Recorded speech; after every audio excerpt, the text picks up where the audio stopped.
Part fourth, the death of an order and the survival of a spirit. Part fourth of Robert Macoy's The Knights Templars, published in 1873, relates to the miserable and cruel fate, quote, of the surviving brethren following the loss of the Christian territory in Palestine in 1291. Once their military services were no longer required, European sovereigns began to regard their vast wealth and immense possessions with a, quote, eye of covetousness. Macoy boldly claims that their extraordinary riches were their, quote, true and only crime. So what are the four claims that Macoy makes as it relates to this part fourth? Well, first is the debt-driven execution, or burning the bees.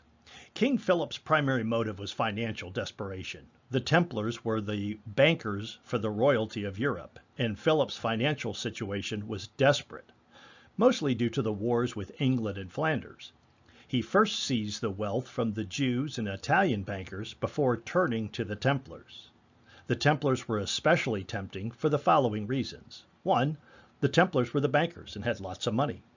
2, the order held thousands of manors and estates that were exempt from taxes or tithes.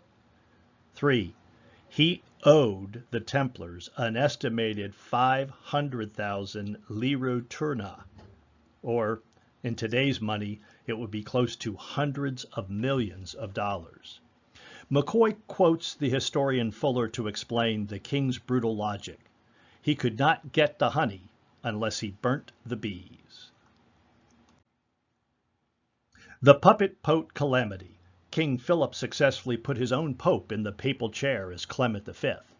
Macoy paints the pope as an, quote, obedient slave and, quote, a vile extortioner who authorized the torture of the order to satisfy the king's demands. The torture and false confessions. The Inquisition employed, quote, expert torturers to extract proofs of heresy. Macoy details the roasting of feet over slow fires where flesh was burnt off the heels to wring out confessions of absurdities, including worshiping a cat or, quote, a gilded head. And finally, the martyrdom of Jacques de Molay. On March 18, 1330, Grand Master Jacques de Molay was brought to a public scaffold in Paris. He revoked his forced confession, declaring it a crime to say that which was untrue. He was then, as he was burnt to death that evening, he summoned the Pope and King to meet him at the, quote, tribal of God within a year. A prophecy Macoy notes was fulfilled by their deaths shortly thereafter. So what actions can you take, or what can we learn from this? Well, there's 3 of them. First, be aware of the covetous eye. Success breeds jealousy, in business or at the lodge. Those who no longer see your, quote, military service as useful may begin to target your assets. So the action is this: fortify your independent stronghold. Maintain impeccable legal and ethical boundaries so that a, quote, King Philip in your industry has no legitimate, or as Macoy would say, cannot conjecture anything to use against you. Number 2, maintain your standard under pressure. Jacques de Molay initially succumbed to torture, but reclaimed his mastery of the order in his final moments. If you have been led into a compromise, it is never too late to reclaim your integrity. As de Molay proved, the only thing you take to the, quote, august tribunal is your character. And finally, don't be a puppet avaricious.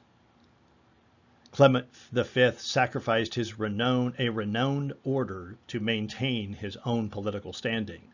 The action we can take is in leadership: never trade the well-being of your brethren or your team for a professional advancement.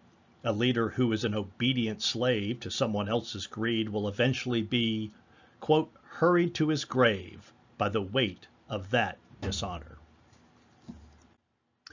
Well, that's all for today. Thanks for watching. If you'd like to see more, subscribe to our Macoy Publishing YouTube channel or visit us at macoy.com. That's Macoy.com.